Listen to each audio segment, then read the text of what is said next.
मेरा नाम मुख्तार है।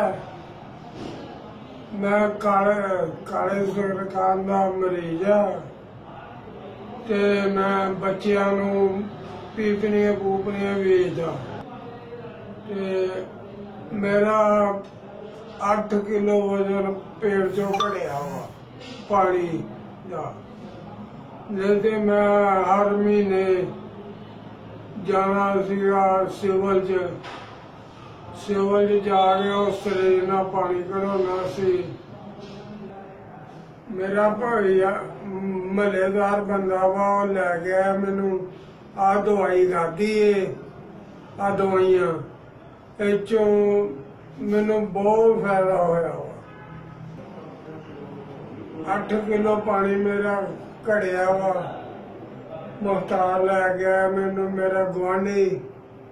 अल्लाह उन्हें शिफा देवे, उन्होंने अल्लाह खैर करे।